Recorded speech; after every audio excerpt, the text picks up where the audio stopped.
Oke, assalamualaikum semuanya. Kita masih di bab 0 ya, pendahuluan, dan masih ke pembahasan soal dari pretest. Kita sudah bahas 4 soal ya, berarti tinggal 3 soal lagi. Sekarang kita masuk ke grafik persamaan. Nah, ini tadi sebenarnya soalnya udah kita bahas ya, grafik persamaan, fungsi dan grafiknya. Itu ada di soal nomor 4 ya, dan juga 2 lah ya. Jadi kita sekarang bahas secara singkat. Grafik persamaan intinya adalah tentang bagaimana sih kita menggambarkan ya suatu fungsi dalam koordinat kartesius yang tadi ya. Di sini saya sertakan beberapa basic lah ya, basic dari grafik persamaan kuadrat dan juga pangkat 3 gitu ya. Yang tentu saja ini nggak usah dihafal, tapi ya inilah ya beberapa basicnya. Kalau cara menggambarnya sih intinya sebenarnya ya menggunakan nilai minimum, maksimum, kemudian konsep-konsep pergeseran grafik ya. Nah, di sini saya akan jelaskan lebih lanjut ya mengenai fungsi dan grafiknya. Jadi yang pasti fungsi itu kan dia punya domain atau daerah asal dan juga range atau daerah hasil ya. Di situ yang hijau itu ya, di sini misalnya kita punya fungsi sama dengan fx, maka di sini di bagian x-nya ini adalah domainnya dan range-nya ada di daerah y-nya. Nah, saya akan bahas mengenai beberapa jenis fungsi. Yang pertama adalah fungsi genap dan juga fungsi ganjil. Ya, sederhana sebenarnya konsepnya. Fungsi genap itu adalah fungsi yang ketika kita masukin min x gitu ya, ketika fx diganti dengan f min x, ternyata hasil akhirnya adalah fx kembali. Nah, sedangkan si fungsi ganjil ini kalau kita masukin f min x, ternyata hasilnya jadi adalah negatif dari fungsi tersebut gitu. Nah, kalau digambarkan secara grafiknya itu jelas banget bahwa ternyata untuk fungsi genap gitu ya, dia simetri di sumbu Y nih ya. Contohnya ada yang di figur 029 itu. Ini ya. Dia simetri nih di sumbu Y. Nah, fungsi ganjil dia simetrinya nggak cuma di sumbu Y aja tapi juga di sumbu X gitu. Contohnya misalnya saya punya grafik fx sama dengan x kuadrat min 2 ya. Coba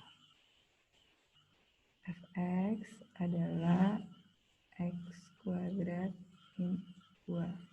Nah, ini kan kalau saya masukin f min x, ya, jadi saya ganti x ya. Berarti dia tetap x kuadrat min 2 gitu. Oh, dia tidak berubah, dia sama dengan fx. Berarti dia adalah fungsi genap. Gitu.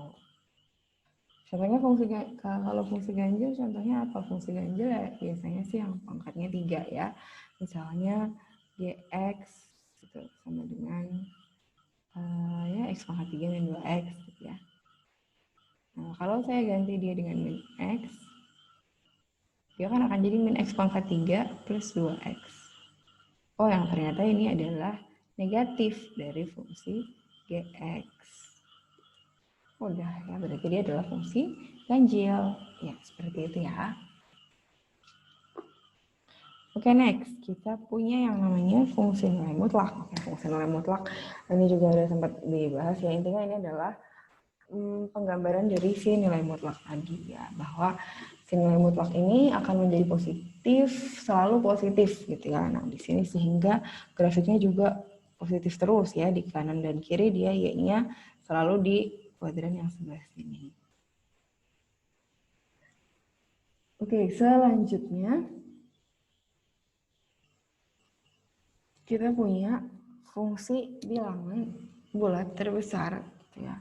Definisinya adalah dia bilangan bulat terbesar yang kurang dari atau sama dengan x. Jadi bilangan bulatnya terbesar tapi dia harus kurang dari atau sama dengan x ya. Nah, gimana sih maksudnya? Boleh lihat grafiknya ya di sini. Misalnya oke, saya langsung ke contoh deh. Misalnya ini kan tandanya notasinya gini nih, ini kalau nggak kebaca, notasinya sebenarnya adalah seperti ini. Jadi dia punya kurung besar, kemudian mutlak X, kemudian dia dikurung lagi. Ya, seperti itu ya.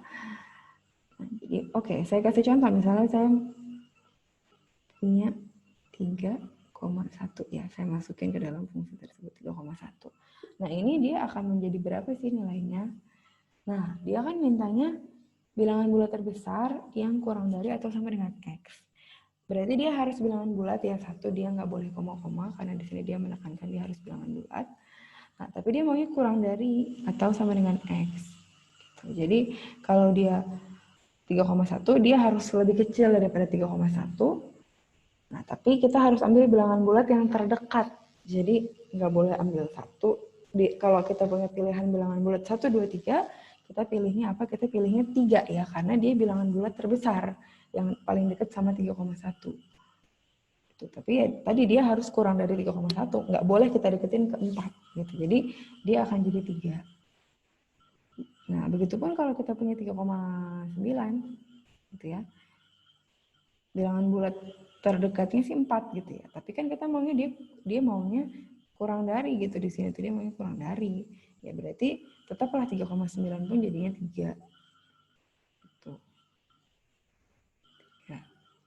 Gitu ya. Nah, berarti kalau saya punya 1,4 gitu ya. Berarti dia hasilnya adalah 1 gitu ya. Yang harus diperhatikan mungkin kalau negatif gitu ya. Misalnya saya punya min 2,7. Nah, ini kan berarti di buletinnya bukan ke min 2 ya. Karena dia maunya kurang dari. Nah, yang kurang dari min 2,7 itu adalah min 3 gitu ya. Kalau min 2 dia lebih besar daripada 2,7. Nah, sekarang mari kita lihat ke grafiknya nih. Makanya grafiknya juga di sini misalnya saya ambil yang daerah sini ya dari 2 ke 3. Nah, di sini itu dia full gitu ya, di 2-nya dia nilainya adalah 2.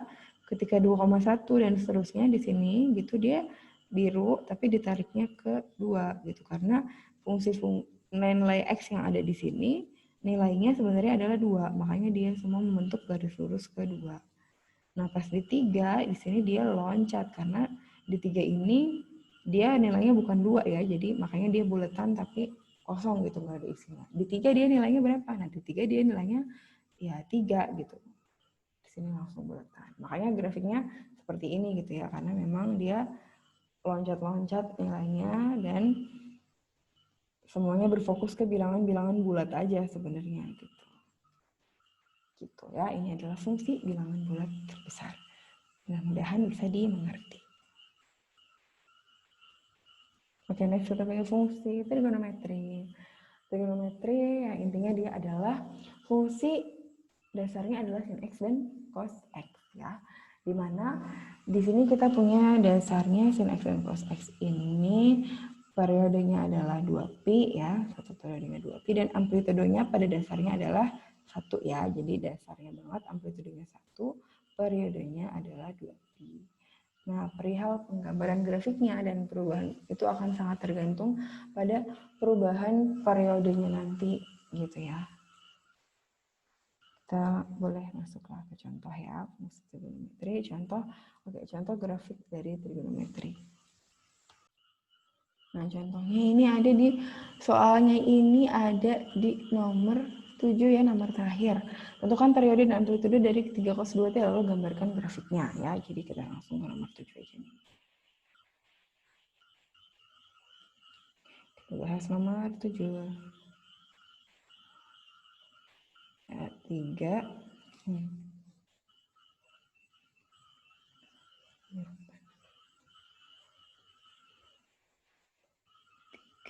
cos 2t ya, 3 cos 2t.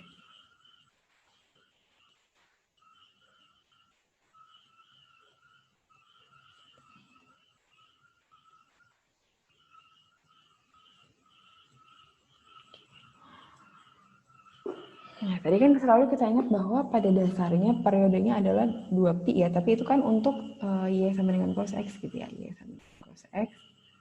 Nah, cos T atau cos T gitu ya, ini kan periodenya di sini 2pi. Berarti kalau di sini jadi 2T gitu ya, ya dia harus dibagi dulu nih, si 2-nya kita bagi dulu dengan 2pi ya, dengan periode dasarnya. Jadi di sini kita akan punya 2pi-nya dibagi dengan 2 gitu ya.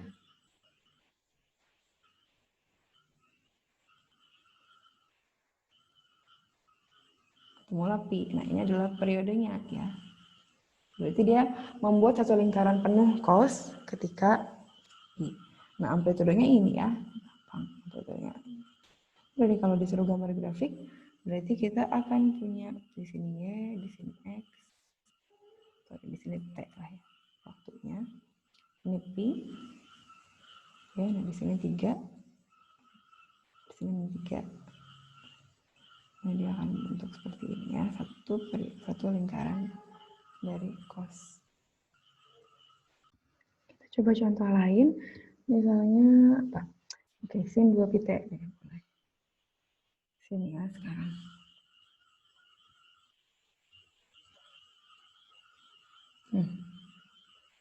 Sin 2 pi T. Contoh lain. Oke, amplitudenya 1 aja nggak apa-apa. Tapi berarti di sini kan periodenya kita punya 2pi dibagi dengan 2pi. Ya, berarti ini 1.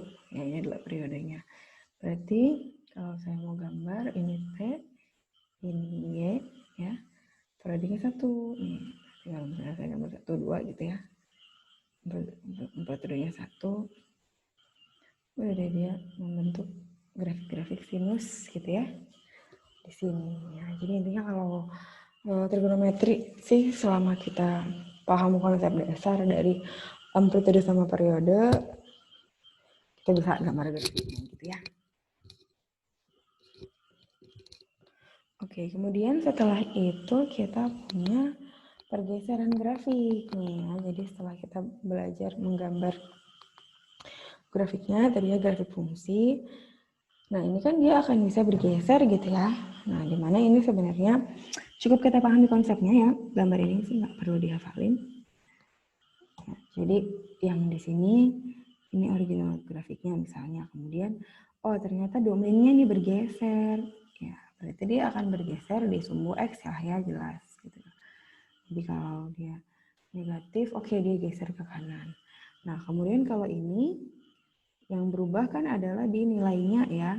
Jadi benar-benar nilai akhirnya ditambahin sama suatu konstanta.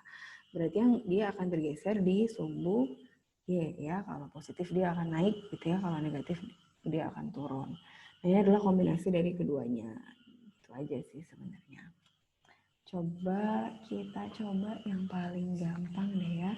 Soalnya misalnya saya punya sebuah grafik apa ya, nilai mutlak aja ya, grafik nilai mutlak.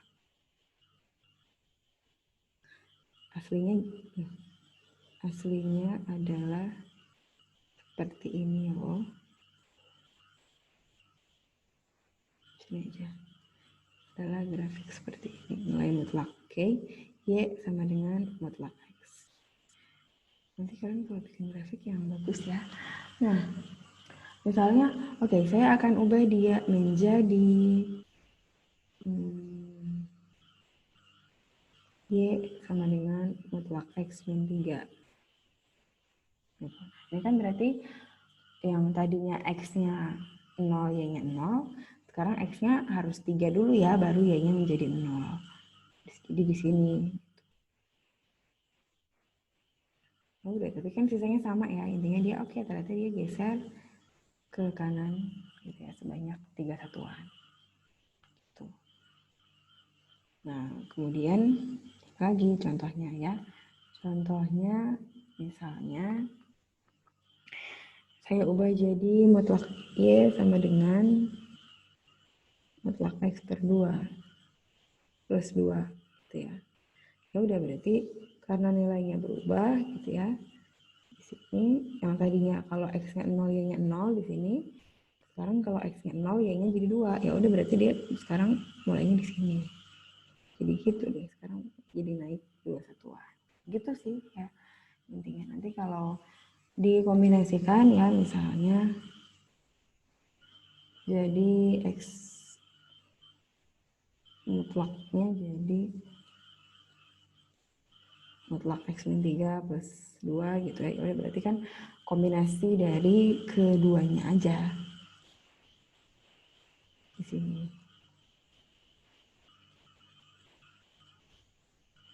Dia geser ke sini 3 satuan, terus dia tadi naiknya 2 satuan. Jadi seperti ini deh ya. Itu ya. Dipahami aja konsepnya, karena cukup kita pahami mana yang gesernya di domain, mana yang gesernya di nilai. Seperti itu. Oke, kita masuk ke subbab yang ke-6 yaitu operasi pada fungsi.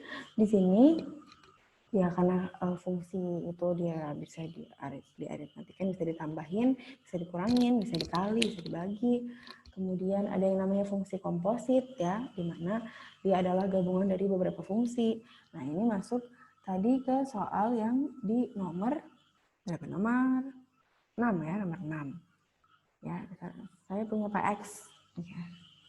Kemudian saya minta tentukan fungsi G dan F-nya. Oke, sekarang kita masuk ke contoh yang di sini dulu deh ya.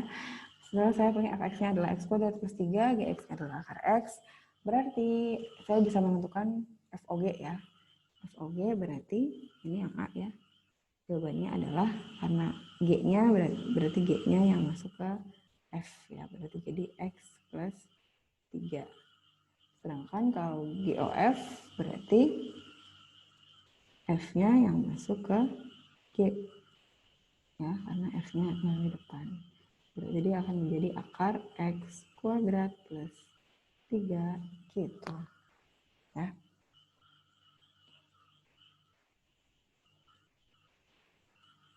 Oke. Sekarang kita bahas dulu deh nomor yang tadi ada di pretest ya, nomor 6.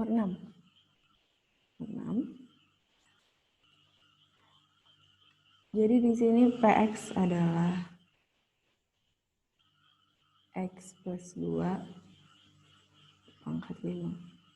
Kemudian ini adalah fungsi komposit, berarti GOF X ya. Kemudian diminta menentukan, tuliskan GX dan FX-nya. Oke, ini jawabannya bisa sangat bervariasi ya. Tapi intinya kan kita akan ada fungsi yang dimasukkan dari F ke G. Karena fungsinya kayak gini ya, boleh aja misalnya saya mau GX-nya adalah X pangkat 5 gitu ya. Kemudian Fx-nya adalah X plus 2 ya. Ini untuk yang nomor 6, oke? Oke, karena masih ngomongin operasi pada fungsi, maka saya akan sekalian bahas yang nomor 5 ya. Nggak telat dibahasnya, ini tentang domain dan kodomain. Nah, boleh ya kita bahas di sini sekalian. Nomor 5. Ya, fx-nya di sini adalah 4 min x kuadrat per x kuadrat min x min 6. Oke, kalau kita ngomongin domain berarti kita ngomongin daerah-daerah angka-angka yang biasanya justru menyebabkan dia menjadi tidak terdefinisi ya, karena itu menjadi acuan kita. Di sini kita bisa lihat bahwa di bagian bawah ini, kalau kita memasukkan min 2 ya, min 2 atau 3 di sini kan kalau kita pecah dia jadi x min 3 ya sama x plus 2 ya. Berarti si min 2 sama 3 ini akan membuat dia menjadi 0 dan menjadikan dia tidak terdefinisi gitu ya di sini. Maka berarti kita harus menghindari min 2 dan 3 tersebut. Gitu ya. Nah, berarti berarti kita bisa menyebutkan bahwa domain dari daerah definisi fx adalah dari min hingga sampai min 2 gitu ya. Dari min hingga sampai min 2 nya nggak masuk ya. Kemudian beririsan dari min 2 sampai 3 dalam artian min 1,99 sampai 2,99 itu masuk. Kemudian beririsan lagi dengan 3 sampai hingga. Jadi itu adalah daerah domainnya. Nah, sedangkan gimana untuk yang ini A? Ini A. Kita masuk ke yang B. Di sini saya punya GX adalah akar 6X min X kuadrat min akar X min 3. Nah, ini kita harus menghindari akar-akar ini nggak boleh negatif ya, gitu. Tidak boleh negatif. Gitu ya, nggak boleh. Tidak boleh. Nah, sehingga dia harus positif nih. Harus positif, kita coba dari yang ini dulu ya. Kan berarti 6X min X kuadrat harus lebih besar daripada 0. Gitu ya. Artinya X dikali 6 min X lebih besar daripada 0. Kita dapat deh dari sini berarti 0 lebih kecil daripada X lebih kecil daripada 6. Ini adalah definisi dari X yang pertama. Nah, kemudian yang kedua kita punya dari sini ya. Kita punya X min 3 lebih besar dari 1. Berarti X-nya dapatnya kita lebih besar dari 1. Oke, kita punya definisi yang kedua. Nah, kita ambil daerah irisannya ya. Daerah irisannya adalah karena lebih besar daripada 0, tapi di sini dia lebih besar daripada 3, lebih besar daripada 6. Berarti 3 lebih kecil daripada X, lebih kecil daripada 1. Atau kalau mau ditulis gitu ya, kalau mau ditulis bisa juga masuk ya, 3-nya masuk, 6-nya juga masuk ya. Jadi kalau kurung awalnya lancip berarti bilangan tersebut masuk. Tapi kalau dia tumpul kayak gini berarti bilangannya enggak masuk ya. Ini kan tumpul ya. Tapi kalau lancip berarti di sini 6-nya masuk. Gitu. Jadi ini 3, 4, 5, 6. Kita masuk di dalamnya.